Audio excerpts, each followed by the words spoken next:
You ever wonder why some of the smartest people you know, maybe even you, can figure out the most complex problems, but when it comes to romance, they're just completely lost? Well, today, we're going to dive right into that exact paradox. It can feel like you were handed the wrong instruction manual for the whole dating thing, right? Like everyone else seems to be totally fluent in small talk and instant chemistry, but you're speaking a completely different language, constantly analyzing every single move and wondering if a real connection is even possible. Look, if relationships often feel more like hard work than something joyful, I want you to hear this loud and clear. There is absolutely nothing wrong with you. In fact, what's probably going on is that your brain is just wired to a much more complex frequency. So let's get right to the heart of it. High intelligence doesn't just mean you think differently, it means you connect differently. It's almost like you're running on a totally different operating system than most of the people around you. And here's the key difference. For a lot of people, a partner is about companionship, But for you, it's about finding someone who can actually live in that intricate, complex world inside your head. You're searching for a complete match, intellectually and emotionally. So, how does this different wiring actually show up in your relationships? Let's break down the mechanics, starting with how a really analytical mind even perceives connection in the first place. Okay, so when you're on a date, you're not just seeing the person sitting across from you. Your mind is this incredible pattern recognition machine, and it's constantly collecting data points, trying to understand the whole picture of who this person is. Psychologists actually have a word for this: hyperconnectivity. It's this relentless drive your brain has to weave every single piece of information, from their choice of words to their body language, into one big predictive picture. So what does that actually feel like?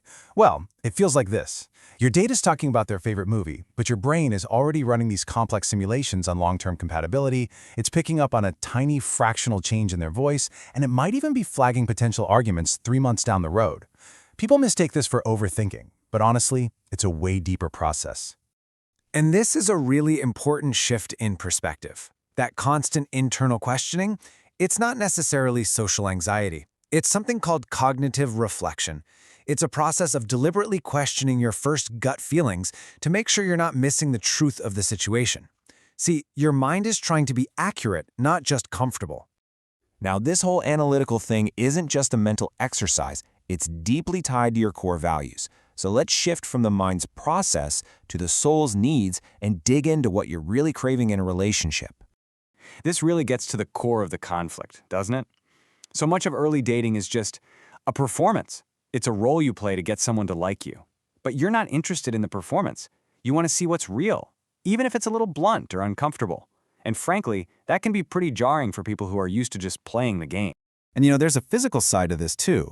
A lot of highly intelligent people just have more sensitive nervous systems. All that constant social interaction can be genuinely draining. It breaks your focus, it saps your energy. So when you need to be alone, it's not you being antisocial, it's you recharging a very, very active system. So where does all this come from? Well, a lot of the time, the roots of this guardedness and this deep need for authenticity can be traced right back to our earliest experiences. A lot of people who fit this description had to grow up too fast. They became experts at reading everyone else's emotions and needs, usually while pushing their own needs way, way down. So, what happens when you're an adult? You build this protective shield. You learn that being self-reliant is strength, and that makes it incredibly hard to trust being vulnerable or soft in a relationship. All right, so we've looked at the mind, the soul, and the past. Now let's put all these pieces together and figure out how to turn this struggle into a real source of strength. That feeling of being an outsider is not a sign that you're failing. It's a sign of your depth. You're basically swimming in the deep end of the pool, while a lot of the world is perfectly happy just splashing around in the shallows. And that's why small talk can feel so just exhausting. You are built for deeper waters. So if you've been nodding along this whole time, if any of this is hitting home, I really want you to take in this next thought. Remember that feeling? Being told you're too intense, or too analytical, or just playing too much. Let's reframe that for good. And here's the reframe. Being too much for someone isn't a flaw in you. It's a feature. It's actually a powerful filter that weeds out all the connections that were never going to last anyway, leaving only the ones that are genuine, deep, and strong enough to handle all of who you are.